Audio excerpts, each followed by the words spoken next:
Hello dear student, welcome to our channel Accountancy Learning Made Easy. Beta, this is another video of the chapter Company Accounts Issue Shares. बेटा last video में मैंने आपको question number 60 तक करा दिया था BK Goyal की book का। आज मैं आपको क्वेश्चन नंबर 61 कराने जा रही हूँ। सबसे पहले क्वेश्चन को मैं रीड कर रही हूँ, अच्छे से समझ लेना। Hindustan steel limited invited application for 50,000 equity shares of ₹10 each eight A premium of 4 पर शेयर। 10 रुपये का शेयर है बेटा, 4 रुपये प्रीमियम है। The amount was payable as follows. जो एप्लीकेशन मनी है वो है बेटा 4 रुपीज और 4 रुपीज में हमारा 2 रुपीज प्रीमियम है, तो बिना प्रीमियम के हमारी एप्लीकेशन कितनी होगी 2। उसके बाद हम बात करते हैं बेटा अलॉटमेंट मनी। अलॉटमेंट मनी हमारे पास 6 रुपीज है, जिसमें 2 रुपये प्रीमियम है, तो बिना प्रीमियम के अलॉटमेंट कितनी होगी बेटा 4। उसके बाद इन्होंने कहा है first and final call, first and final call remaining बाकी। अब आपने देखना हमारा शेयर 10 रुपये का है, 4 रुपये प्रीमियम है, तो 14 रुपीज हो गया। 4 और 6 10 हो गए, 10 बाकी रह गया 4 रुपीज हमारा फर्स्ट एंड फाइनल कॉल है। या ऐसे भी देख सकते हैं आप 2 + 4 6 हो गया, 10 में से 6 माइनस करो तो 4 हमारा first and final call money बन जाता है। अब एप्लीकेशन में 60,000 शेयर्स के लिए आई है। अप्लाइड शेयर्स जो है 60,000 है, जबकि अलॉटेड कितने होंगे 50,000। तो ये ओवर सब्सक्रिप्शन का केस है। Allotment was made to all the applicants on pro rata basis, कि हमने अलॉटमेंट प्रो राटा बेसिस पे किए, कुछ प्रोपोर्शनल शेयर दिए, यानी कि excess application money was adjusted towards due on allotment, की जितना एक्सेस एप्लीकेशन मनी आएगी वो हमने अलॉटमेंट में एडजस्ट कर देनी है। अगर ये लाइन ना भी लिखी होती हम फिर भी एप्लीकेशन की एक्सेस मनी जो आती है वो हम कहाँ एडजस्ट करते हैं अलॉटमेंट में। राम टू होम 500 शेयर वाला अलॉटेड फेल टू पे allotment and call money. Ram जिसको 500 शेयर हमने अलॉट किए हैं, ना तो उसने अलॉटमेंट मनी दी ना ही कॉल मनी दी। शाम जो है उसको हमने 1000 शेयर किए हमें अलॉट, फेल हो गया, कॉल मनी नहीं दी, यानी कि 2 अलग अलग बंदे हैं। राम ने दोनों नहीं दी, ना अलॉटमेंट दी ना कॉल मनी दी, और शाम ने सिर्फ कॉल मनी नहीं दी। These shares were forfeited. Out of the forfeited shares, 1200 shares, including all the shares of Sham, were reissued at 10% discount. उनमें से जो हमारे 1500 शेयर फॉरफिट हुए, 500 राम के, 1000 शाम के, 1200 हमारे क्या हो गए, रीइश्यू हो गए हैं 10% डिस्काउंट पर। हमारा 10 का शेयर कंपनी का 10% 1 रुपये डिस्काउंट हो गया, तो 9 रुपये में 1200 शेयर रीइश्यू किए गए हैं, जिसमें शाम के सारे शेयर इंक्लूड है। तो बाकी शाम के अलावा राम के कितने होंगे 200, क्यों, क्योंकि 1200 में से 1000 तो शाम के शेयर रीइश्यू हुए हैं, तो 200 किसके होंगे राम के। अब कहा क्या गया, पा the necessary journal entry in the books of the company by opening calling area wherever necessary, कि वहाँ पर कॉलिंग एरिया खोलो जहाँ जरूरत है। अब कॉलिंग एरिया किस किस के लिए खुलेगा, अलॉटमेंट के लिए खुलेगा क्योंकि अलॉटमेंट नहीं आई, call first and final call के लिए भी खुलेगा क्योंकि नहीं आई फर्स्ट एंड फाइनल कॉल, के बाद में अभी समझाऊंगी। अब सबसे पहले आपको क्या करना है, हमने एक कैलकुलेशन टेबल बनाना है, क्योंकि ओवर सब्सक्रिप्शन की सिचुएशन है। एक तो ये सेकंड थर्ड फोर्थ पॉइंट भी बनेगा। कैसे पता चला, क्योंकि अलॉटमेंट आ ही गई है, एडवांस आई है एप्लीकेशन के टाइम, और अलॉटमेंट बीच में नहीं भी आई। किसी एक शेयर होल्डर जिसका नाम राम है उसने अलॉटमेंट और कॉल मनी नहीं दी, तो हमें ऐसी सिचुएशन में समझ लेना है कि हमें क्या बनाना है बेटा, कैलकुलेशन टेबल के अलावा हमें सेकेंड थर्ड और फोर्थ पॉइंट भी बनाने हैं। क्वेश्चन नंबर 61 लिखिए, कैलकुलेशन टेबल। सबसे पहले हम बनाएंगे शेयर अप्लाइड फॉर, फिर बनाएंगे शेयर अलॉटेड फॉर, फिर एक्सेस, फिर मनी एडजस्टेड ऑन अलॉटमेंट। अब इसमें रिफंड का कॉलम नहीं बनाएंगे क्योंकि किसी को रिजेक्ट किया ही नहीं है। अब हम देखते हैं ए की कैटेगरी है बेटा। ए कैटेगरी क्या है, जो अप्लाइड शेयर्स है, जो पब्लिक चाहती है, वो कितने हैं, नंबर ऑफ शेयर्स 60,000 है, और अलॉटेड कितने बेटा 50,000। तो ए की कैटेगरी है जिसको हम प्रो राटा अलॉटमेंट कहेंगे, कि जो शेयर जो हमारे जो एप्लीकेंट्स हैं वो 60,000 शेयर चाहते हैं, उनको कितने दे दिए गए 50,000 दे दिए गए। उनकी एक्सेस एप्लीकेशन मनी कितने शेयर्स पर आएगी 10,000 पर आएगी। हम यहाँ पर मल्टीप्लाई करके लिखेंगे 10,000 इंटू हमारी जो एप्लीकेशन मनी 4 रुपीज़ है 40,000। फिर हम सोचेंगे अलॉटेड कितने बेटा 50,000 इंटू अलॉटमेंट मनी हमारी कितनी है 6, तो 3 लाख हमें चाहिए अलॉटमेंट पे, पर आए कितने हैं 40,000, तो 40,000 हम लिख लेंगे 10,000 इंटू 4 40,000, ये हम क्या कर देंगे एडजस्ट कर देंगे, ठीक है, अलॉटमेंट में। अब रिफंड का तो मतलब ही नहीं बनता, क्यों, क्योंकि जो हमारे अप्लाइड शेयर्स है वो कितने हैं 60,000 है, अलॉटमेंट 50 है। तो समझ आ गया आपको कि एक्सेस को जो आया सारा का सारा हमने अलॉटमेंट में क्या कर दिया एडजस्ट कर दिया। अब राम एक बंदा है जिसके पास बेटा कितने शेयर है 500 शेयर है, वो अलॉटमेंट नहीं दे रहा, तो ये नंबर 1 पॉइंट था।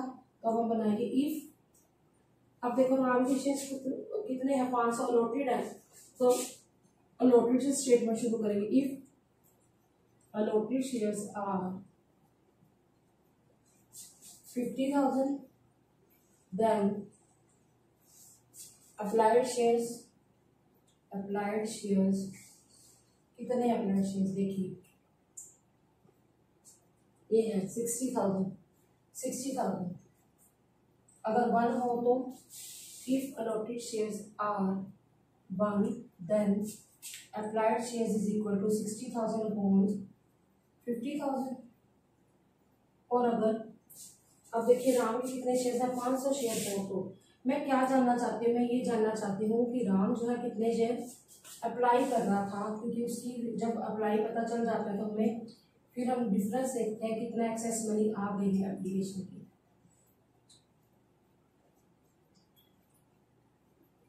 600 शेयर्स अप्लाई कर रहा था, ठीक है, 600 अप्लाइड शेयर्स आ जाएंगे।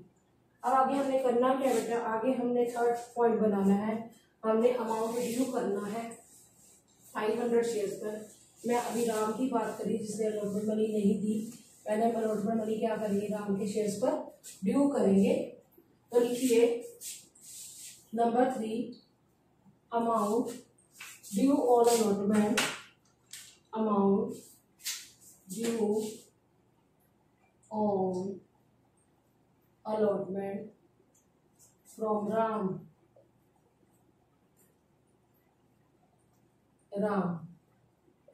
राम से जो नहीं आए, और सॉरी ड्यू करे हमने राम से कितने रुपए मंगाए 500 शेयर्स के ऊपर हमने कितने रुपए हमारी अलॉटमेंट मनी 6 रुपए है, 500 इंटू 6 3,000 मंगाए, ठीक है, less amount already received on application. अब ये पॉइंट समझने वाला है क्योंकि बच्चे यहाँ पे गलती करते हैं। अमाउंट ऑलरेडी रिसीव्ड कितना है अलॉटमेंट में, sorry on application, received on application, application पर कितना आया है। अब आप इस पॉइंट को समझ लेना, वो बंदा कितने अप्लाई कर रहा था 600 शेयर अप्लाई कर रहा था, अलॉट कितने की 500, तो 100 शेयर के ऊपर एप्लीकेशन मनी जो कि 4 रुपये है प्रीमियम समेत लेनी है, 100 इंटू 400 एडवांस आ गई होगी, तो कितनी नहीं आई 2600 नहीं आई। ये क्या है amount no received from Ram on allotment, लिख दो ऑन अलॉटमेंट फ्रॉम राम से नहीं आई 2600। दोबारा समझो, राम के शेयर अलॉटेड कितने 500 शेयर, उसने हमें अलॉटमेंट मनी 6 रुपये नहीं दी, 3,000 नहीं दी, तो वो कितने शेयर्स मांगता था, वो 600 शेयर मांगता था, पर कंपनी ने 500 शेयर दिए, 100 शेयर्स के ऊपर उसने 4 रुपीज़ जो है एप्लीकेशन एक्सेस दे दिए, फालतू दे दिए 400 रुपये, तो अभी भी कितने लिए 2600। अभी हमने 1% के बारे में बात की, अब हम सबके बारे में बात करेंगे, सारे शेयर होल्डर के बारे में। अमाउंट ड्यू ऑन अलॉटमेंट, और कितने जो शेयर थे कंपनी ने इशू किए थे 50,000 शेयर इशू किए थे, 6 रुपये हमारी क्या है अलॉटमेंट मनी है प्रीमियम समेत 3 लाख, ठीक है, less amount already received on application. इसके लिए आप कैलकुलेशन टेबल देखिए जो मैंने पहले बनवाया था, less amount already received on application. आप देख सकते हैं 10,000 एक्सेस आया था, 60,000 माइनस 50,000, 10,000 इंटू 4 40,000, तो माइनस कर दो 40,000, तो कितना रह गया 2,60,000 less amount loan received from mister Ram, from Ram, Ram से जो नहीं मिला वो मैं आपको बता चुकी हूँ कितना है। ये देखिए 2600। हम इसको क्या कर देंगे, माइनस कर देंगे। ठीक है, तो अब हम क्या करेंगे, 2,57,400 हमारा आंसर आएगा। तो उसके सामने लिखना क्या है, अमाउंट रिसीव्ड ऑन अलॉटमेंट। ये अमाउंट हमारा रिसीव हुआ है अलॉटमेंट पर।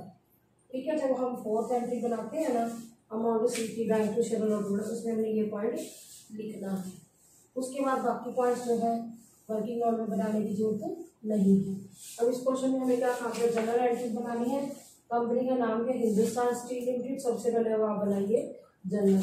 ये वर्किंग नोट हमें काम आएंगे। ये थर्ड जो हमारा काम आएगा 2600, जब हम लिखेंगे अलॉटमेंट नहीं आई वो। ठीक है, और जो ये एंट्री फोर्थ जब करेंगे बैंक टू शेयर अलॉटमेंट, उसमें काम आएगा। लिखिए जरा, जर्नल ऑफ, कंपनी का नाम लिखेंगे, कौन सी कंपनी है बेटा, journal of Hindustan steel limited.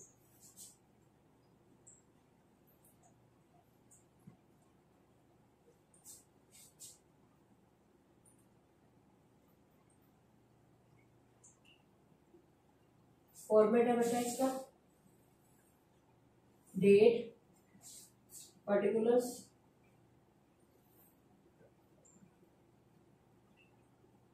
उसके बाद एलएफ का कॉलम बनाइए, फिर amount debit,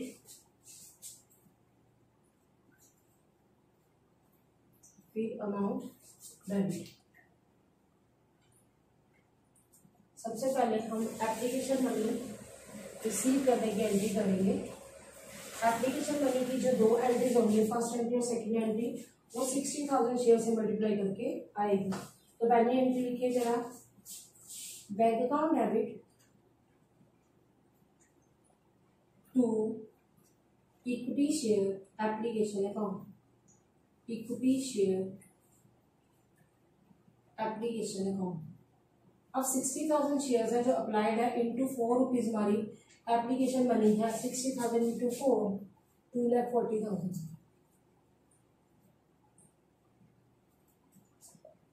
being application money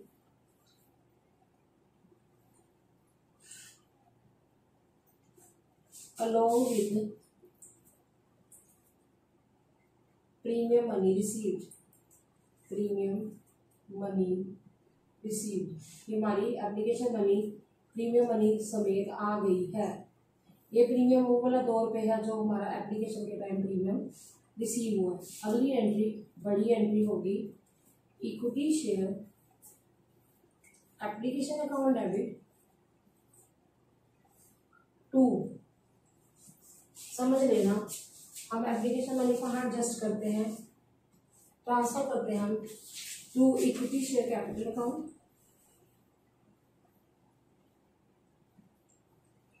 फिर हम सिक्योरिटी प्रीमियम रिजर्व भी लिखेंगे, क्यों, क्योंकि प्रीमियम हमारा एप्लीकेशन के साथ भी है।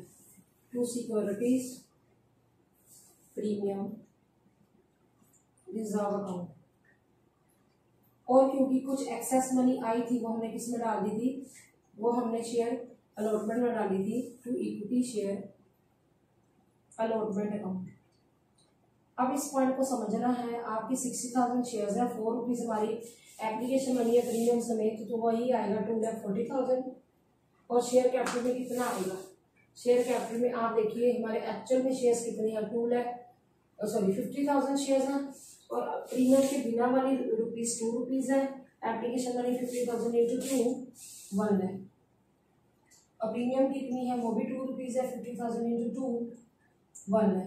जो एक्सेस आया था हमारा वो आया था 10,000 इंटू 4 40,000, जो कि हमने अलॉटमेंट में क्या कर दिया था, एडजस्ट कर दिया था। तो लिखिए इसकी narration, being application money adjusted, application money हमने क्या कर दी है बेटा, एडजस्ट कर दी है। बीइंग एप्लीकेशन मनी लिख लीजिए, बीइंग एप्लीकेशन मनी कंसिस्टेड। अब हम अगली एंट्री करते हैं। अब बेटा हम नेक्स्ट एंट्री करेंगे equity share allotment account debit to equity share capital account to security premium reserve account. मैंने सिक्योरिटी प्रीमियम रिजर्व ये कौन से वाला बोला है, जो अलॉटमेंट के टाइम प्रीमियम है वो वाला बोला है। To securities premium reserve account. अब आप देखिए हमारे नंबर ऑफ शेयर्स जो है कितने हैं इशूड, 50,000 है और 6 रुपीज हमारी अलॉटमेंट मनी है। 50,000 इंटू 6 3 लाख आ जाएगा। अब प्रीमियम जो हमारा 2 रुपये है तो 4 रुपये हमारी अलॉटमेंट बिना प्रीमियम की होगी। 50,000 into 4 2 lakh. Security premium reserve में 50,000 इंटू 2 1 लाख आ जाएगा। लिखेंगे क्या आप, be allotment money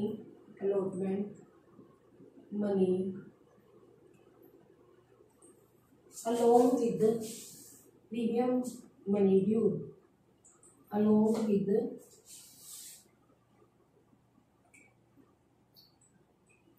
premium money due। अब हम क्या करेंगे, रिसीव करने की एंट्री करेंगे, bank account debit to equity share. अब क्योंकि कॉलिनेरियल खोलने को कहा गया, अच्छा अगर ना कहा जाता तो मैं लिखती bank account debit to equity share allotment account, पर अब मैं कॉलिनेरियल क्योंकि बोला गया तो हमें खोलना पड़ेगा। Calling arrears account debit, call in arrear क्योंकि लिखा था जहाँ पे जरूरत है, एक कैपिटल ही डाल देती हूँ। Call in areas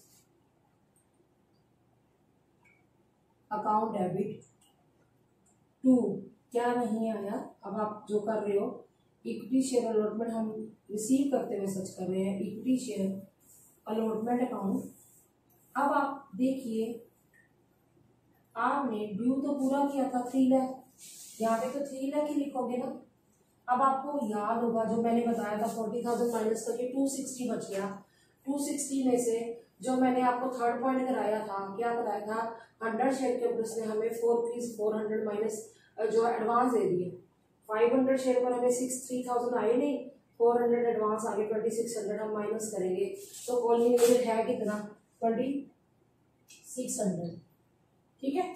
equity share allotment में 3 लाख नहीं लिखेंगे, क्यों नहीं लिखेंगे, क्योंकि 3 लाख ड्यू था जिसमें से हमें 40,000 पहले आ गए थे, हम यहाँ पे 2,60,000 लिख देंगे तो यहाँ पर आएगा 257400। ये आप देख सकते हैं फोर्थ पॉइंट जो मैंने ऑलरेडी आपको करवा रखा है। 260 क्यों बोला, 3 लाख ड्यू था, 3 में से हमारा 40,000 पहले एडवांस आ गया था एप्लीकेशन के टाइम, वो मैंने माइनस करके 260 लिखा। तो हम लिखे being allotment money received, allotment money क्या हो गई है, रिसीव हो गई, अलॉन्ग विद हम लिख सकते हैं प्रीमियम मनी रिसीव्ड। उसके बाद हमारी बारी आती है फर्स्ट और फाइनल कॉल की, वो हम ड्यू करेंगे। ठीक है। अब ये याद रखना जब हम ड्यू करेंगे वो तो पूरे शेयर्स पर होगी, 50,000 शेयर पर होगी।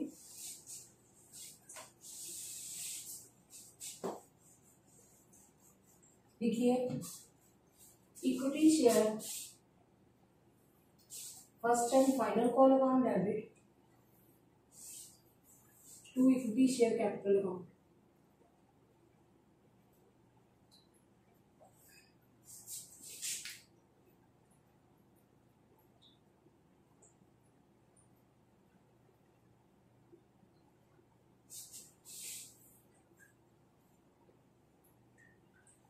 अब हमने नंबर शेयर्स देखे कितने थे इशूड, 50,000 शेयर्स थे और हमारी कितनी आई थी 4 रुपीज जो हमारी फर्स्ट एंड फाइनल निकाल के मैंने बताई थी। 50,000 इंटू 4 2 लाख।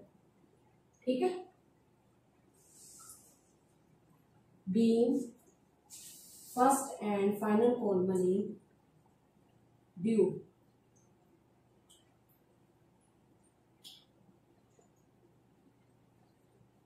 अब दो बंदे हैं जिन्होंने हमें नहीं दी, एक राम है एक श्याम है, फर्स्ट एंड फाइनल कॉल नहीं दी।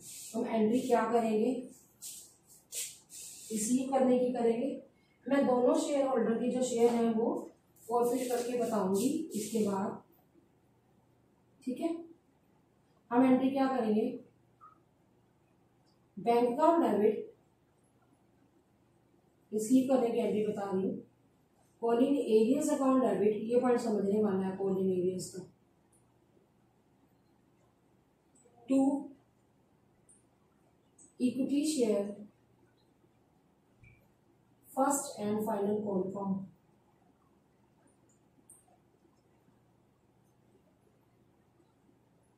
अब समझ लेना, दो बंदे हैं, एक है राम जिसके पास 500 शेयर है, एक है श्याम जिसके पास 1000 शेयर है।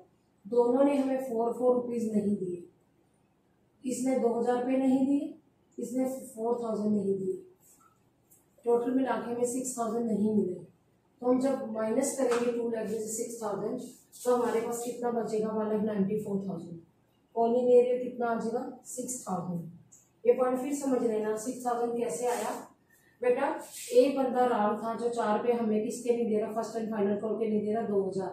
दूसरा बंदा जिसके पास 1000 शेयर है, जिसका नाम श्याम है, उसने भी 4 रुपये नहीं दिए, 4000 नहीं आए। तो हमारे कुल मिला के 6000 नहीं आई, कॉलिंग एरियर है। तो हमारा टोटल जो है ड्यू कितना था, 2 लाख में से 6000 नहीं आया, तो 1,94,000 आ गया है। समझ आ गया, क्लियर हो गया, किसी को कोई प्रॉब्लम नहीं आनी चाहिए। लिखिए be first and final call money received. अब ये कॉलिंग एरियर याद रखना, 6000 being first and final call money received. अब मैं ये चाहती हूँ कि राम के शेयर अलग फॉरफिट कर दो और शाम के अलग कर दो फॉरफिट, ताकि आप जब भी उसको क्या करोगे, री इशू करोगे, तो री इशू का हमें प्रॉफिट या लॉस निकालने में कोई प्रॉब्लम ना आए। जो हमारी एंट्री शेयर फॉरफिट कैपिटल है उसका अमाउंट निकालने में कोई गलती ना हो। करने को बच्चे दोनों इकट्ठी एंट्री कर देते हैं तो भी चलता, और फिर भी मैं आपको अलग बताना चाहती हूँ, ठीक है। और अब हम क्या करेंगे, राम के शेयर पहले फॉरफिट करेंगे। राम के शेयर है कितने, 500 शेयर है, तो लिखिए equity share capital account debit. अब इसमें सिक्योरिटी प्रीमियम रिजर्व डेबिट होगा, क्योंकि अलॉटमेंट नहीं आई तो प्रीमियम भी नहीं आया होगा। तो आप लिखिए securities premium reserve account debit to. अब कॉलिंग एरियर वर्ड में लिखूंगी यहाँ पर, कॉलिंग एरियर्स अकाउंट। अब मैं 2 शेयर अलॉटमेंट नहीं लिख सकती, क्योंकि मैंने शेयर अलॉटमेंट की जगह पर यहाँ पे जब नहीं आई थी तो कॉलिंग एरियर का नाम दिया था। एक तो 2600 रुपये जो अलॉटमेंट के नहीं आए, और ये 2000 रुपये जो हमारे फर्स्ट एंड फाइनल कॉल के 500 शेयर पर नहीं आए। मैं 500 शेयर बोल रही हूँ, 500 इंटू 10 5000, और 500 इंटू 2000 जो है ये 2 रुपये है। ये हमारा कौन सा वाला अलॉटमेंट का है, 2 रुपया। 500 इंटू 2000। कॉलिंग एरियर में मैं 4600 बोल रही हूँ। अब ये मैं फिर बताती हूँ 4600 कौन सा। अभी तो मैंने इसके शेयर फॉरफिचर करने की एंट्री तो बताई ही नहीं, 1000 शेयर। अभी मैंने 500 शेयर के बारे में बोला है। तो 2 शेयर फॉरफिचर में वो अमाउंट आ जाएगा जो आ गया है। एक्चुअल में आया क्या मैं वो भी बता देती हूँ। अदरवाइज 6000 में से 4600 माइनस कर दो तो 1400 बनता है। ये 1400 कैसे आया मैं वो भी समझा देती हूँ। 500 शेयर के ऊपर आपकी आई क्या है, एप्लीकेशन मनी आई है 2 रुपये, बिना प्रीमियम के बात करनी है हमने। 1000 और 400 रुपये हमारे अलॉटमेंट के एडवांस आ गए थे, 1400 रुपये। तब भी बन जाता है, वो आपकी मर्जी है। या आप इसका बैलेंस लिख दो तो भी चलेगा। देखिए बीइंग 500 शेयर्स 450, मैंने अभी राम के शेयर 450 की एंट्री करी है। ये पॉइंट याद रखना, 1400 वाला ये यूज होगा। एक स्टेटमेंट बनेगी, कैसे बनेगी वो बताती हूँ। अब बात करती हूँ मैं शाम की, उसके शेयर प्रॉफिट कर लेंगे। Equity share capital account debit. अब प्रीमियम डेबिट नहीं होगा क्योंकि अब तो अलॉटमेंट आ गई है। तो प्रीमियम भी आ गया होगा to calling arrear account, calling arrears account. ये कॉलिन एरियर की कौन सा है, 1000 शेयर है। पहले तो आप इस पे बात करो, 1000 इंटू 10, 10,000 आ गया, ठीक है। और इसमें 1000 इंटू 4, 4000 जो नहीं आया वो ये कॉलिन एरियर किसका है, फर्स्ट एंड फाइनल कॉल का। 2 शेयर फॉर फ्यूचर अकाउंट। अब आप बताइए क्या आ गया होगा, एप्लीकेशन अलॉटमेंट आ गई होगी, एप्लीकेशन 2 रुपीज है, अलॉटमेंट 4 है, 2 + 4 6, 1000 इंटू 6, 6000 आ गया। या बैलेंस निकालोगे तब भी यही बचेगा। यहाँ पर मैं दोबारा ले देती हूँ, 2 शेयर फॉर फ्यूचर।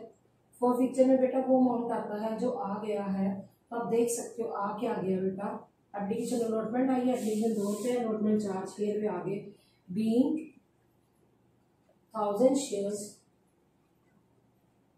450। अब हमने 2 तरह के शेयर फॉरफिट कर लिए हैं, एक तो राम के शेयर ये रहे, इसका फॉरफिचर 1400 है, शाम के शेयर जो है 1000 शेयर्स है। अब क्योंकि कह रहा है 1200 शेयर इशू कर दिए हैं तो री इशू की एंट्री करेंगे। 1200 में हमने क्या किया है, शाम के सारे यूज कर लिए तो उसका 6000 सारा यूज हो जाएगा। वो कैसे होगा मैं आपको अभी बताती हूँ। अब पहले हम री इशू की एंट्री करेंगे कि हमारा जो शेयर है 10 रुपये वाला 10% डिस्काउंट, यानी कि 10 रुपये का 10% होता है 1 रुपया डिस्काउंट पर देखे गए हैं, किसी और पर्सन को री इशू कर दिए गए हैं शेयर्स। हमारी एंट्री री इशू की क्या होती है, शेयर्स की, bank account debit to, sorry discount आया ना इसमें तो उसके लिए हम यूज करेंगे एक word, share forfeiture account, share forfeiture account debit to equity share capital account. अब ये पॉइंट समझ लेना कि कंपनी के शेयर की वैल्यू फेस वैल्यू 10 रुपीज है, 10 का 10% 1 रुपया डिस्काउंट है, तो सारे शेयर तो इशू नहीं हुए। हम क्या करेंगे, जितने शेयर इशू हुए हैं 1200 शेयर इशू हुए हैं उसको यहाँ पे मैं आपको लिख के बताती हूँ। 1200 शेयर 9 रुपये के हिसाब से इशू हुए हैं, 1 रुपया कंपनी को लॉस है, तो फेस वैल्यू कितनी है 10 रुपये, तो हम यहाँ पर लिख देंगे, ठीक है। 1200 रुपये हमारा लॉस है, 10,800, ठीक है। और शेयर कैपिटल में हमारा 12,000 आ जाएगा।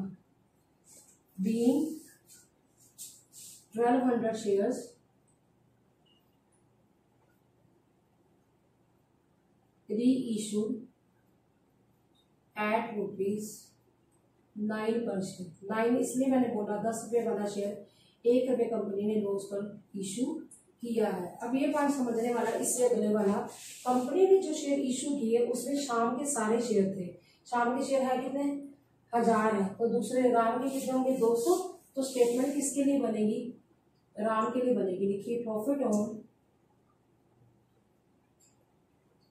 राम के शेयर कितने थे 500 शेयर थे ना, उसमें से 200 इशू किए हैं। Profit on 500 shares of Ram is equal to 1400। ये मैंने आपको पहले बताया था 1400, ये उसका फॉरफीचर का अमाउंट है। Profit on 1 share of Ram is equal to 1400 upon 500। Profit on 200, अब मैंने 200 कहाँ से बताया, ये पॉइंट समझने वाला है। 1200 शेयर है जिसमें से शाम के सारे हैं, शाम के कितने हैं 1000 है, हम देख सकते हैं इसके 200 होंगे, तो 200 पर कितना फायदा हुआ हमारा 1400 अपॉन 500 इंटू 200,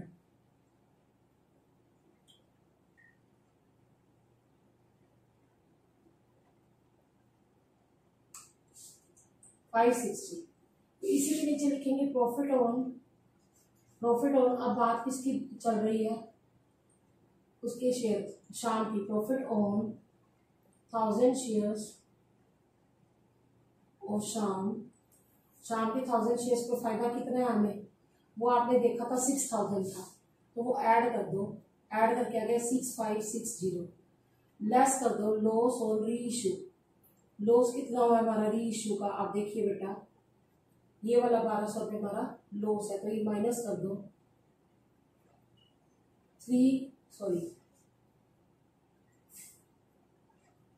4360, मैं एक बार चेक कर देती हूँ, सॉरी 53, एक मिनट गलती कहाँ हुई है, 5360 ये पॉइंट समझाने वाला है। क्या बोल रही हूँ मैं, जब लास्ट एंट्री करते हैं बच्चे को एंट्री करनी तो आ जाती है, पर वो अमाउंट गलत निकालता है। ये अमाउंट क्या अभी बताती हूँ कैसे आया। पहले आप एंट्री लिखो, share forfeiture account debit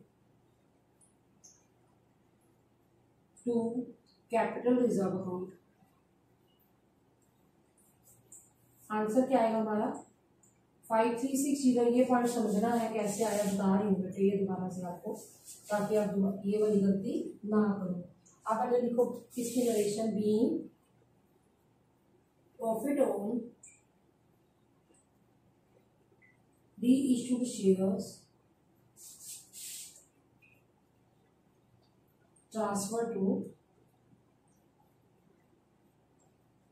capital reserve account. अब इस पॉइंट को समझ लेना क्या कि 1000 शेयर तो शाम के सारे इशू कर दिए गए, तो उसका फॉरफीचर मैंने सारा का सारा 6000 यूज कर लिया। ये 6000 कहाँ दिया हुआ है, ये जो मैंने अभी आपको फॉरफीचर अमाउंट समझाया था, जो एप्लीकेशन अलॉटमेंट आ गई थी, इसका तो सारा फॉरफीचर यूज कर लिया गया क्योंकि इसके सारे शेयर रीइशू कर लिए गए हैं। पर जो राम है जिसके 500 शेयर, उसमें से रीइशू कितने में 200। मुझे कैसे पता चला 1200 में से 1000 शाम के लिखा हुआ है, तो राम के 200 होंगे तो इसके लिए स्टेटमेंट बनेगी profit on 500 share is equal to 1400। ये 1400 कहाँ दिया हुआ है, ये मैंने अभी निकाला था, जो टू शेयर फॉरफीचर। कौन से टाइम, जब हमने शेयर फॉरफीचर की एंट्री करी थी, share capital account debit security agreement debit to calling area to share forfeiture. To share forfeiture में मैंने ये डाला था।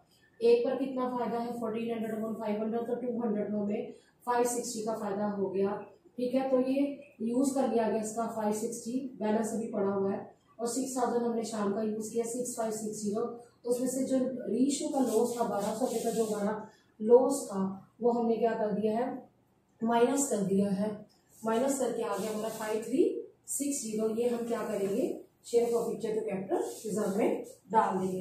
तो बेटा क्योंकि इसमें मैंने कॉलिन एरिया अकाउंट क्यों ओपन किया था, क्योंकि स्पेशली मेंशन था। अगर नहीं पूछा गया वो आपकी मर्जी, आप बनाओ या ना बनाओ। अब आपने देखा कॉलिन एरिया मैंने कहा ओपन किया था, जब हमने बैंक वाली एंट्री करी थी अलॉटमेंट की, तो bank account debit calling area account debit to equity share allotment किया था। एक तो वहां ओपन किया था, और एक ओपन किया था मैंने कहाँ पर, जब हमारी फर्स्ट एंड फाइनल कॉल नहीं आई थी, तो हमने एंट्री करी थी ना bank account debit calling area account debit to equity share first and final call, तो वो मैंने ओपन किया था। इसको क्लोज मैंने कहाँ पे किया, कॉलिन एरिया को।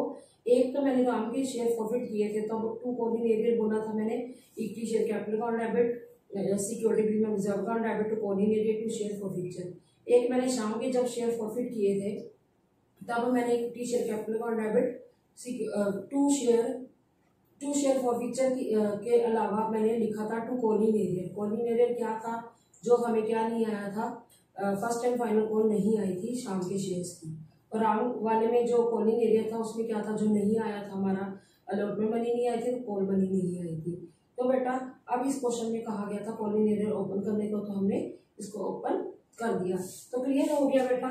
तो आज बेटा मैंने आपको इस वीडियो में क्या सिखाया बेटा, कि किस तरह से हम एंट्रीज करते हैं over subscription and forfeiture of shares, जो कि रीइशू हुआ था एट प्रीमियम पर। समझ आ गया बेटा। So student, I hope you understood the topic well. Stay tuned with me in the next video. Thanks for watching.